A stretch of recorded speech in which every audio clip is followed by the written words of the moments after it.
Hi, everyone, and welcome to Marketing Corner, episode 111. Whoop, whoop, yay! Woo, woo, woo. Today, we are speaking of, I don't know, you're very good at these segues, but I'm not. We're going to talk about seasonality in B2B. Speaking of things that don't always, that are inconsistent, much like my humor. That was close. You tried. You tried. You could do like more like speaking of things that go in and out of season. What? Or in and out of fashion. In and out of fashion. Okay. Yeah. Much like, okay, can we start again? No, okay. that's fine. Hi, everyone. We're going to talk about seasonality. Seasonality is a bitch. Yes. Let's and talk nobody's about talking about it. That's right. It's kind of crazy. Yeah. That's what so where we're starting from here is like we have like Jen and I have a bunch of marketeers we talk to, and one of them the other day, I think we can do a shout out to Dave here. Dave. Shout out to Dave. Schneider. He raised a really cool question. It was like, hey, no, and it was like, Stefan who raised it first. Dream Data Steph. Yeah. Dream Data Stefan and Dave. Shout out. Yeah. And Stefan raised it, hey guys, are you also having a really bad week? And then we're like, and then I looked in, then I actually took my time, but I don't always have time. And I looked in my numbers for all our clients, and I was like, oh shit. A lot of our clients are having a really bad week, right? And this was we're recording this right after Easter. So this was the Easter week. Easter was rough, yeah. Easter was rough. And then I started digging into more of this and like discovered like nobody's ever talking about seasonality.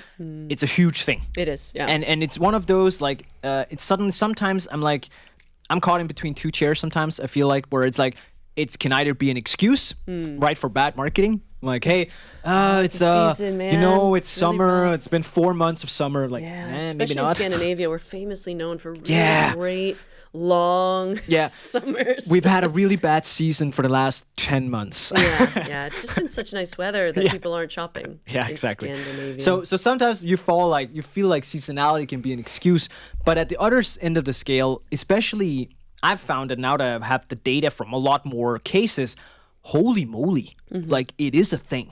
Yeah. And it should just be there. I think a lot of people have a feeling like if this month was, if the last month was 100%, next month should be 105% or 110%. It should always be growing.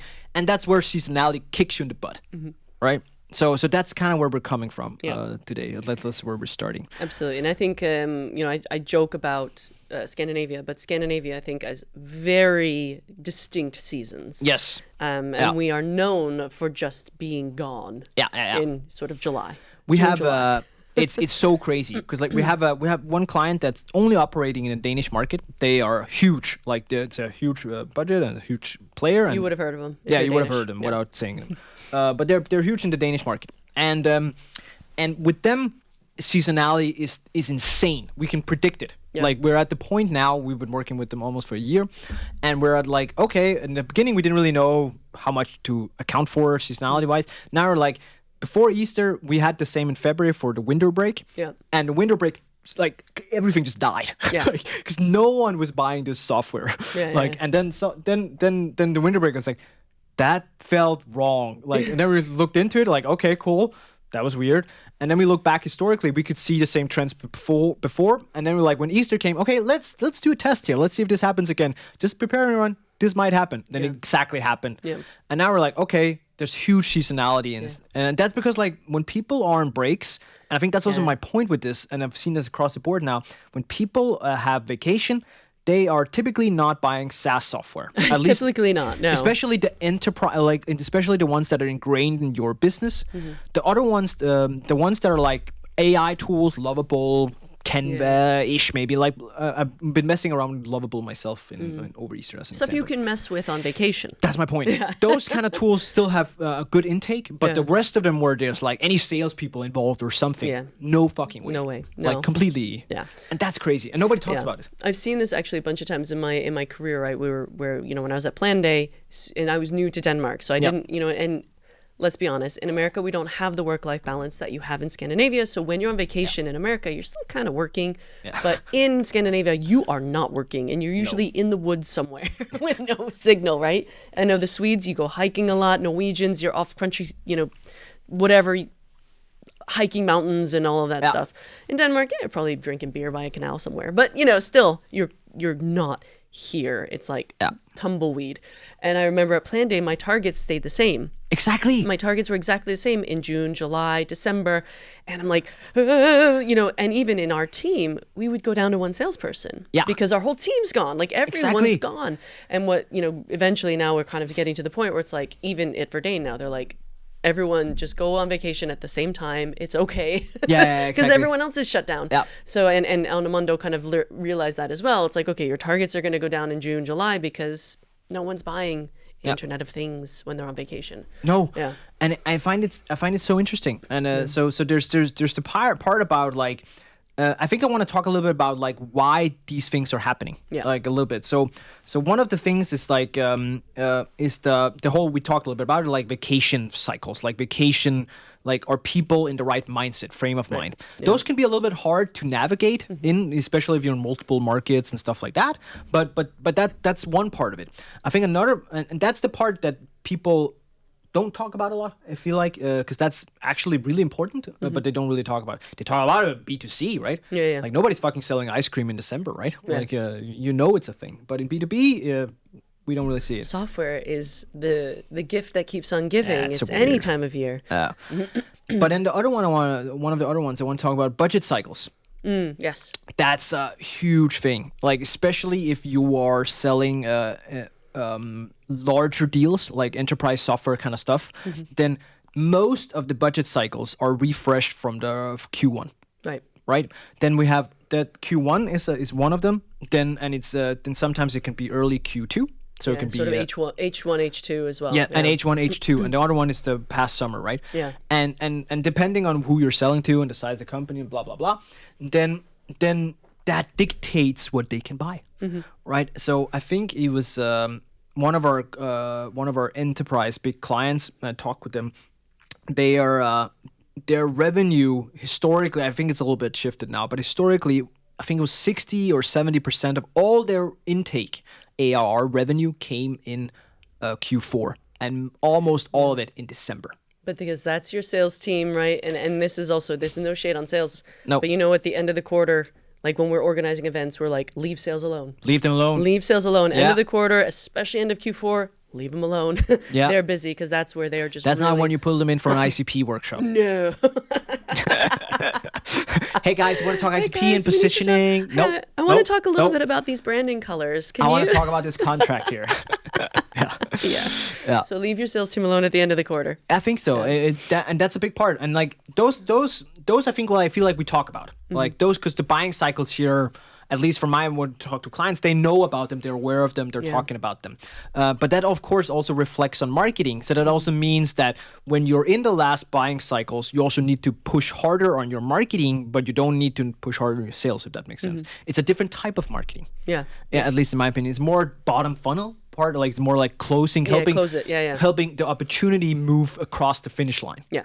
That type of like nurture marketing, let's call it. And especially also in Q4, if you think of how budgets are made, right? Yeah. At the end of Q4, whatever you haven't spent, you're not getting next year. So that is also a really good opportunity for you to try something out. And I know obviously from a sales perspective, that's when you're like, if you close, help me out here, help me hit my end of year target, I'll help you, let's give you a discount, let's talk this. And then also from a budgeting perspective, right? In Q1, it's all optimism. Yeah. It's like, we have our 2025 plan, we've done our workshops, we have our OKRs, here's all the stuff we're going to do. And then that's, I think, the peak of marketing. That's where you get in front and you're like, now that you're in this optimistic, looking forward phase and you've just got this crisp new budget, let's talk. And then as you gradually get into H2, when reality sets in. I didn't get the budget I was asking for. And then, I didn't hit the targets that I was expecting, so now my budget's been adjusted. So sorry, Sparkforce, or sorry. It's actually kind of crazy. Like, that's, like, I'm pretty transparent, right? Like, Q1 for us, historically, and also this year, is a bit turbulent. Okay. Like, and turbulence is, again, seasonality wise, and in the beginning I didn't really understand why, because like it's first time agency owner, blah blah blah, all that stuff. But now I'm starting to get a feeling for why this is happening. And so what's happening in Q1 is that a lot of them have big ideas in December. Yes. And then they come to January, and some of them haven't the good ones have solidified their strategy and budgets before New Year. Some of the good ones, but most of them haven't. Yeah. That means they need to solidify their budgets and the strategy in January, February. And then when that happens, they shoot for the sky or shoot for the moon, and they end up somewhere down below. In the stars. Then they have these big ambitions, but they're not being met, right? Yeah. And then they suddenly get brought back to real life. And that's also why we are like, people are cutting budgets and getting readjusted and all this. And that stuff happens in Q1. So a lot of it, we actually have a lot of, our intake comes a lot in like November, December, and then reality hits them in January. And they're like, yeah, we actually can't do this. Yeah, so they're like, super optimistic. And super optimistic. And then another seasonality point I want to talk about that I found that I don't see on SaaS companies, and this is so interesting. So April here, for our clients, we're shooting this in April. We're almost done. 90% of all our SaaS clients have had a bad April. Yeah. Now, there's a multitude of reasons. It doesn't all have to be seasonality, but tariffs. And it could also just be because SparkForce sucks. I don't know. But tariffs could be something like that, right? There could be a multitude of reasons. There's also a huge Easter break. Huge Easter break definitely impacts a big part. Definitely. So a lot of them. But do you know what clients didn't have a bad April? We have a few. We don't have a lot of them. The consultancies. The consultancies, including ourselves. Pretty solid April in terms of inbound. And that's interesting. And that's the same for like the SaaS companies. Typically, most of them have a pretty bad July and August, right? July and August. September gets back up, but July and August is typically bad. July and August is the hottest months for SparkForce by far. Not even remotely close. Yeah. And that's because it's a different buying pattern. Right? When you buy a software, it's like a longer process, ingrained in all the things. When you buy a consultancy like us or something like this, it's because, especially after summer, a lot of it is like, hey, our first 6 months were shit. We need to do something. Help us. Fix it. And usually, obviously, with getting an agency, it's not like a big organizational managing many stakeholders the way that a mission critical software is. Exactly. It's one person who's like, I had a really rough month, I could really use some help. Exactly. I got some money. Let's go. My boss is telling me, shake the bag, figure out something. Let's go. And that's exactly what's happening. And that's really interesting because that's the difference between like software and consultants agencies. That's the seasonality part too of it. And that's something I felt like that's really hard to predict from the outside. Like you kind of have to experience it a little bit. Like I didn't know about this at least before. Yeah, no, but it makes sense when you think about, I've always ever worked in SaaS, and it's like, I need to run this by my CFO. I need to run this by legal. I need to run this by procurement. I get, whoever it is that is the decision maker, and they all have to be there in order for this to happen. So that's not happening in the summer, and that's not happening in the winter. That's happening usually in the kind of Q1 or leading into Q1. And that's when we talk, so we have buying cycles, but we also should talk a little bit about marketing cycles, right? Yes. Because as you're going into Q1, this is the thought leadership. This is the vision setting. This is like when you start your long tail campaigns, right? That's where you have this new money. We're going to try these new things. And then as you kind of get towards the summer break, brand building. And this is one thing, we've talked about this on other podcasts. Do not turn down your spend over summer. No. Because that's when it's going to be impactful because it's cheaper. It's way cheaper. Everyone else is pulling back.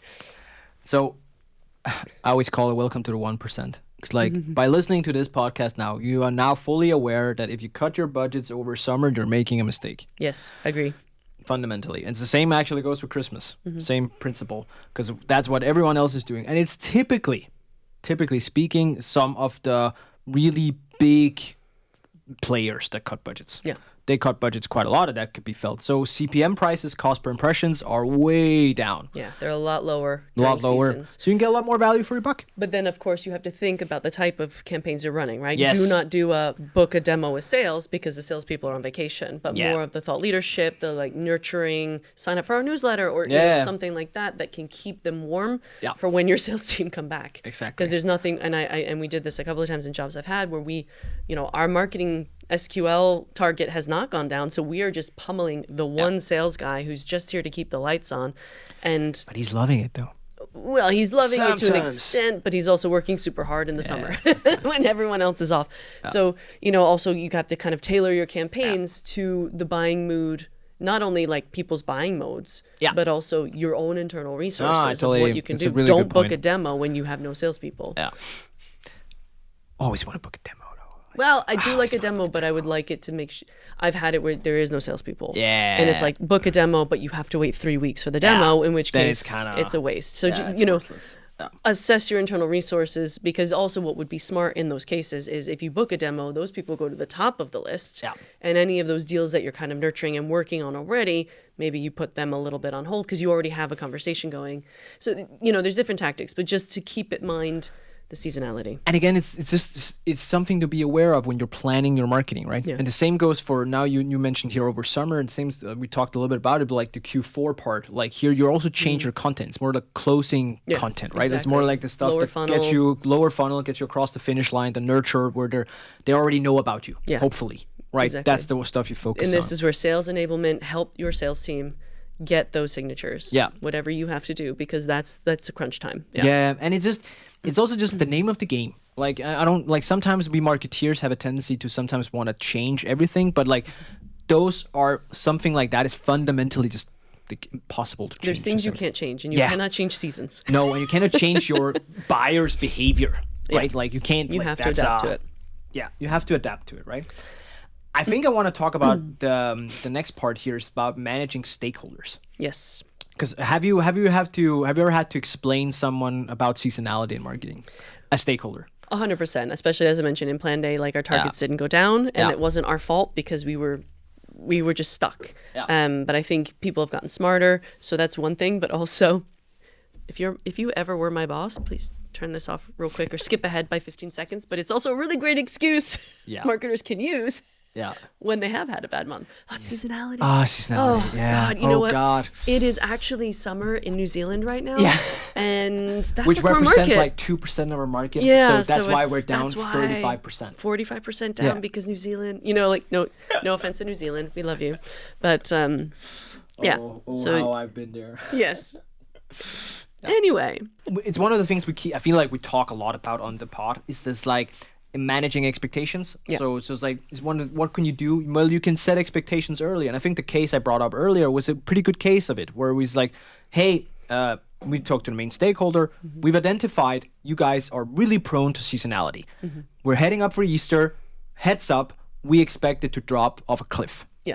And there's very little we can do to stop it. Like, we can't force people back. There are going to be an Easter breaks. They're not going to buy your software when they do that. We're going to do some other marketings. We're going to do some plan, blah, blah, blah, all that stuff. We have other stuff in the works, but just a heads up. Yeah. And that helped a lot. Yeah. Because when the stakeholder got back, he was like, yeah, it was as we talked about. Yeah. And he could inform his boss and he could be like, hey guys, next 2 weeks, going to be poor. Yeah. Because April, but Easter. At the end, and that's the thing that I would always say to my team, it's like, we won't see great performance June, July, August, but come September when everyone's back, we're going to see uptick. So hopefully September, an uptick. October. So we would lower our targets by like 25, 30%. Yeah. But then we would see it come back up. And as long as they know it's coming, because I think that's from an investor's perspective, but also from leadership, they want predictability. Yes. So it's not that I care of course you care if there's a dip, but it's predictability. If we can see that every year this happens, I'm not going to lose my shit. It's not a surprise. We don't like surprises. No, exactly, right? So that's kind of also what I'm thinking when it comes to this stuff, and that's what has been working historically for me. But I think one of the things I've struggled with sometimes, it's not impossible. Is the goal setting part of it, because some cases, especially this part I felt like was a lot easier in-house because you've been around for 3 years at a company, you kind of know the ups and downs of it, right? But when we come in from the side, we're looking at so much data. We could look 3 years back and stuff, but then the tracking wasn't working. Then we didn't know all the things. And then how do you set goals for a whole year when you don't know the business seasonality yet?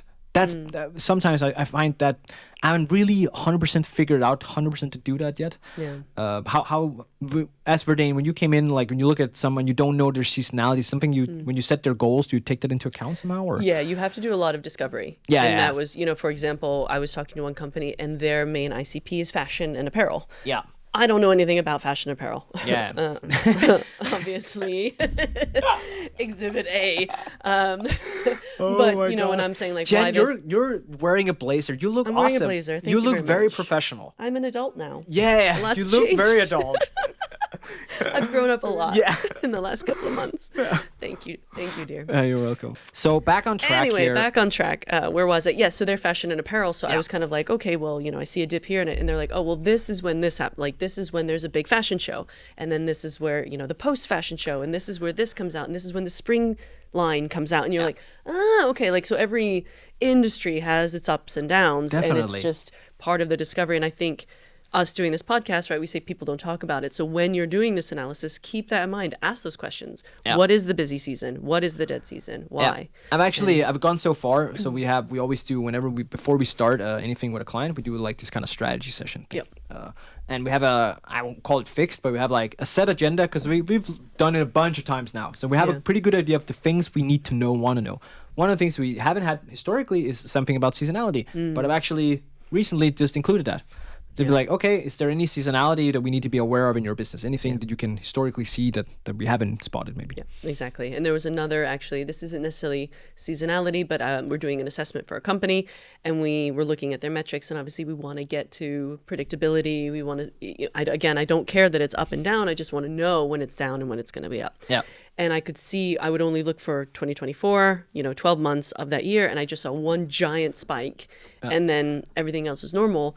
And, my assessment of that was, we need to be more predictable. I'd rather have, normal ebbs and flows than a huge spike. And way rather. And then in talking to them about that, they were like, oh, well, that's because we do campaign launches. We do a big launch, which we put a lot of money behind.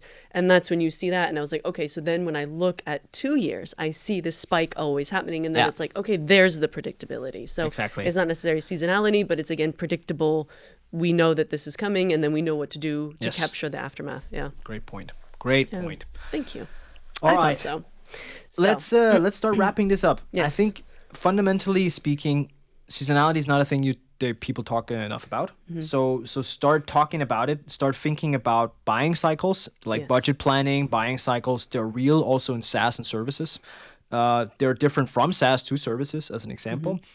Think about these like fiscal year plannings, like there's a lot of Q4 urgency, Q1 optimism, that kind of difference.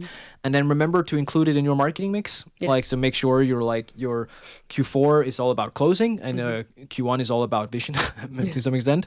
And then also think about it when it comes to your goal setting. So try to include it when you do your forecasting and stuff. Hey, there's going to be Easter break. That's going to be, so April's going to be shit. Yeah. So what are we going to do over Easter, and how are we going to capitalize when people come back? Yeah. And then stakeholder management, like make sure that people know, like as much as you can, prepare them in advance. Hey, there's going to be a dip. Hopefully that's because of seasonalities would be the reasons. These are the things. And also I like to split it. I haven't talked about it, but just briefly, I like to split between the things you can control and the things you can't control. Yes. And that's why seasonality is so interesting, because that's also why it becomes an excuse often, but we can't really control it. Yeah. I can't stop people from going on Easter break. You cannot stop people going on vacation. No, I can control how much I'm spending on budget-wise and all that stuff, but I can't control the external... the messaging, you can control the call to action. Exactly, right? Exactly. I wanted to end on an anecdote, actually. We were talking off air, because just to kind of hammer home how important seasonality is. Yeah. I was reading a study. This was a long time ago, and I'll try to find it. And I'll try to remember to put in the show notes. Who knows if I'll remember? Whatever. Call me out on it. But there was a study done about seasonality with call centers in India. Okay. And one of the things they were looking at is because call centers, very big job in India, very popular. A large amount of people work in call centers. They have a great grasp of English. It's a no-brainer. Makes sense. They're a cheaper option. So a lot of American companies obviously have Indian call centers. But obviously in America, we get Christmas off. We get, certain usually kind of Christian holidays off, which people in India would not necessarily get off. Yeah. But because the population was so reliant upon call centers, they were getting American holidays off, but they're not getting their own holidays off. Yeah. So it was actually changing the culture and like the religious observances of Indian people, like people in India, because they're no longer getting their own religious holidays off and Hindu holidays off. They were getting American kind of Christian holidays off because business was so dead. There was no point in them coming in. Yeah. But when they have their Indian holidays, America's open for business. And it was just a really interesting dynamic to show the impact of seasonality and how it impacts jobs and just the lengths of which it influences how you do stuff. Definitely, Yeah. 100%. Great anecdote to end on. Thank I you love very it. much. Thank you guys for listening. Yes. Please go out and eat some ice cream during summer. Oh, guys, but enjoy the also summer. enjoy Unless you have it. hay fever like me, in Yeah. which case, We need to talk medicine, but we'll do that off air. oh, mate. I have some good. You got some good tips. shit. I got some. I'm Dane. I have pro tips. I'm All right, really we'll take this off air. Thanks, Thank you. guys. Thanks for Okay, listening. Bye. Bye.